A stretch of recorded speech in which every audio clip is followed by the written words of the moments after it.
They're struggling for goals without Ronaldo, aren't they? They really are. Benzema's not cutting the mustard. I'm like, you saw Ronaldo, and you didn't buy no one. him. Maybe they thought Bale was good enough. My man was scoring 40 goals in all competitions.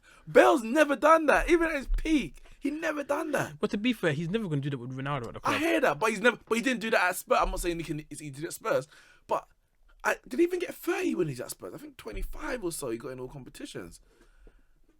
That was ridiculous. I didn't understand that. I didn't understand that too. You saw Ronaldo. You have to go out and get a world-class forward. I'm talking Dybala, Mbappe, Hazard.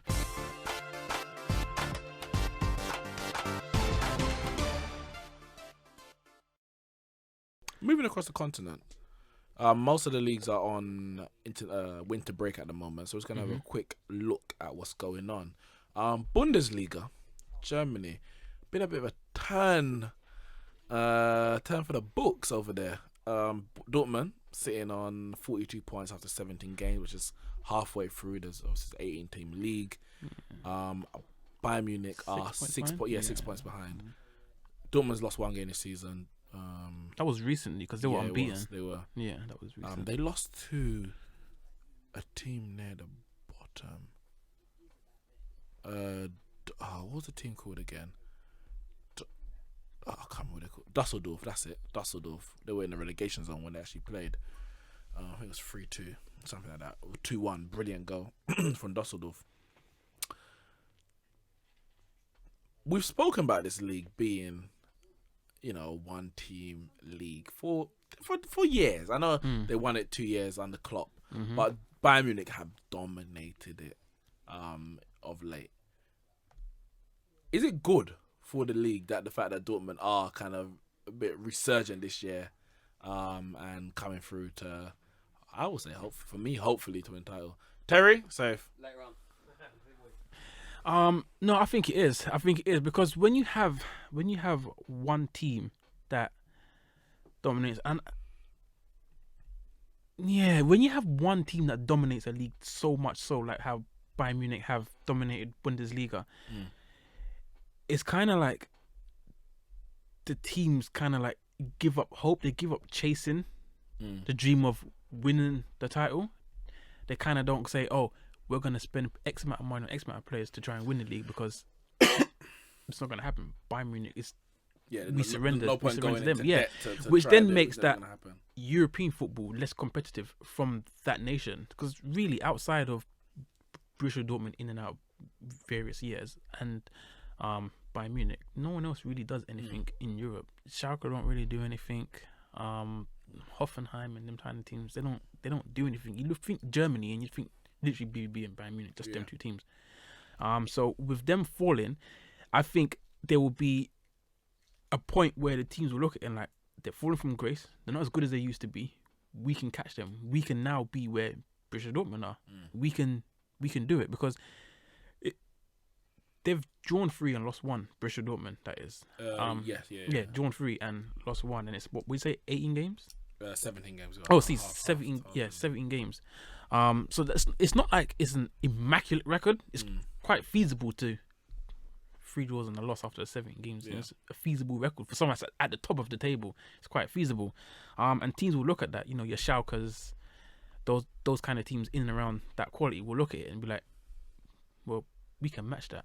Bayern Munich are falling from grace. If we sign X amount of players, we can make that push, and the league can become better as a whole, and we might get better competitors in European football from the national side. It's kind of like the same thing in France, outside from PSG. Who do you see in European football? No one. I wasn't even going to PSG because it was like damage. That league's done. The only everyone gives up hope. Like literally, Monaco had 1 year and then everyone got sold because everyone got bought, and then I think the only question when it comes to that is, are they going to go unbeaten or not? Yeah, that's literally the only question. It. And right now they are unbeaten at the moment. They can go unbeaten.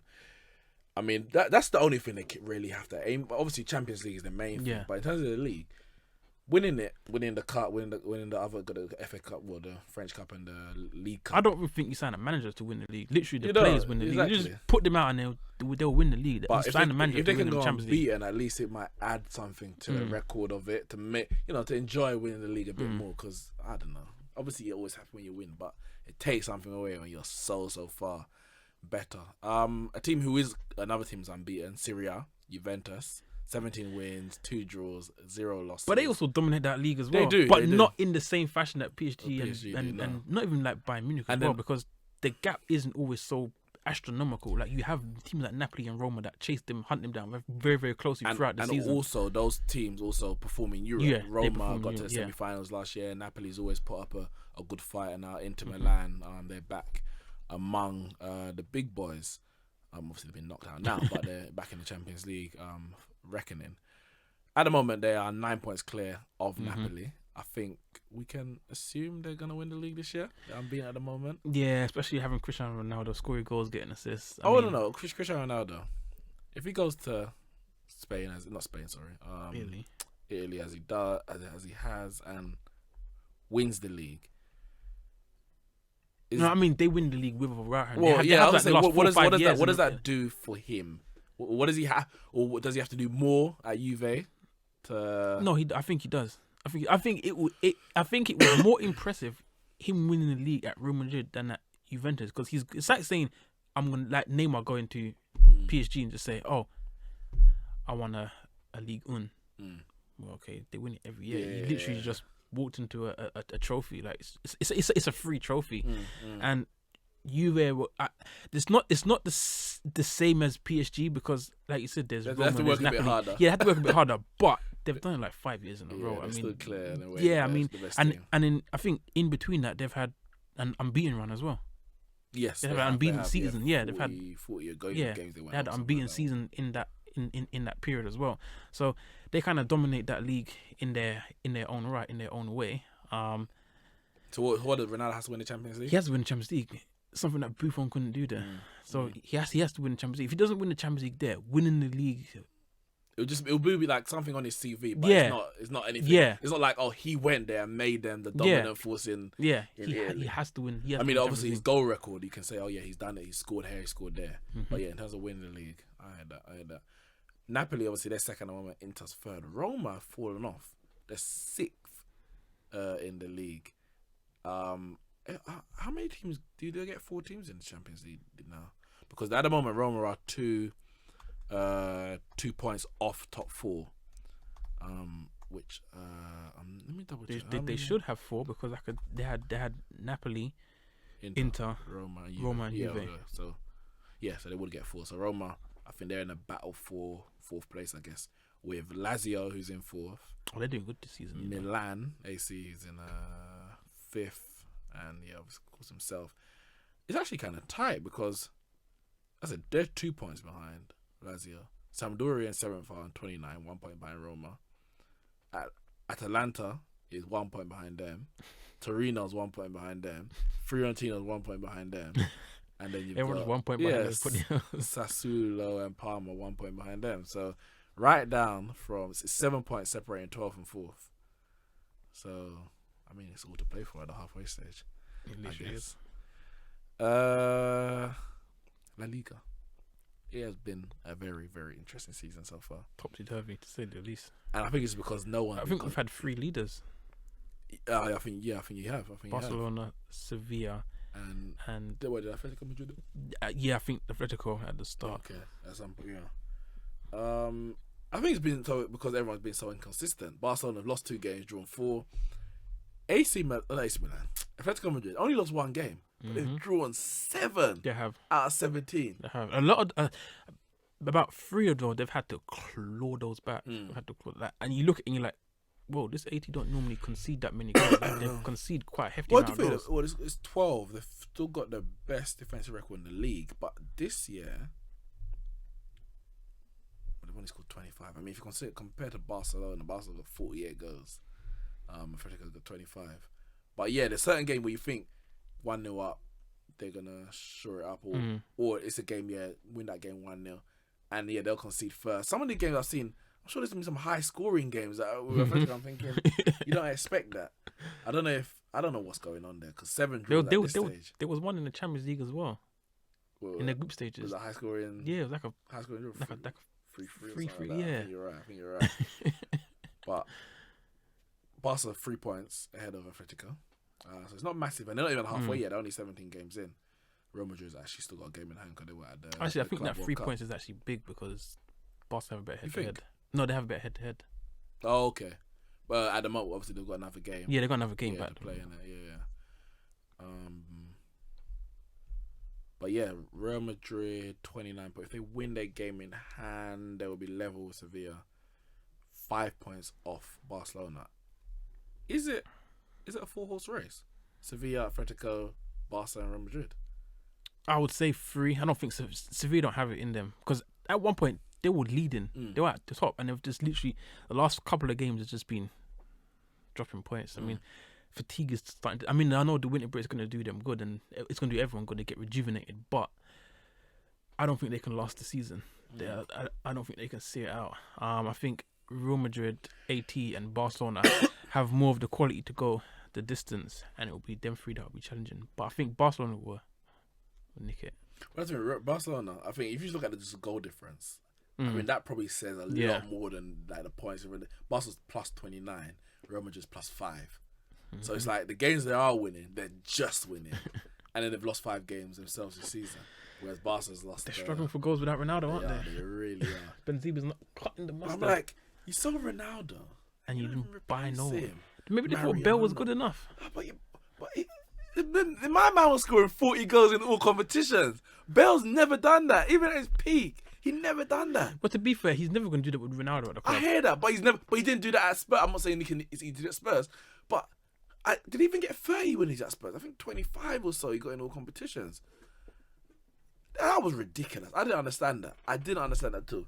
You saw Ronaldo. You have to go out and get a world-class forward.